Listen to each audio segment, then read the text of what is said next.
বিরোধী নির্বাচনের দিকে যাচ্ছি, আর সেই নির্বাচনে লেভেল প্লেইং ফিল্ড থাকবে না, অর্থাৎ আমার ভোট আমি দিতে পারবো না, সেটা আমরা কখনোই হতে দিব না।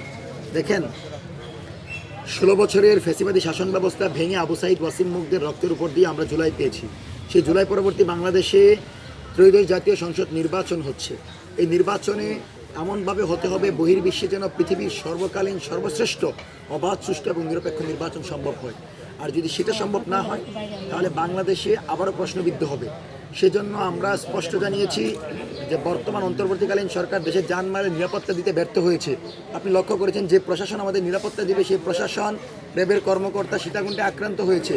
তার মানে আপনি 9 লক্ষ কেন 9 কোটিও যদি নিরাপত্তা ব্যবস্থা রাখেন, যদি সেটা সক্রিয় না হয় তারা নির্বাচন সুষ্ঠু হওয়া সম্ভব না।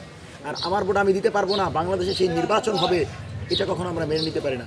সেজন্য আমরা বলেছি 2 তারিখের ভিতর বাংলাদেশের সকল প্রান্ত থেকে অপারেশন পরিচালনা করে চাঁদাবাজ, টেন্ডারবাজ, সন্ত্রাসী এবং যাদের হাতে অবৈধ অস্ত্র আছে এদেরকে গ্রেফতার করতে হবে। এবং সকল অবৈধ অস্ত্র উদ্ধার ছাড়া নির্বাচনের দিকে আপনি যাবেন না। আপনি এমন কোনো নির্বাচনের দিকে যেতে পারেন না যেই নির্বাচনে আমার ভাইয়ের রক্ত খসে, যেই নির্বাচনে জুলাই নেতৃবৃন্দের উপর আঘাত হয়, শরীফ ওসমান হাদি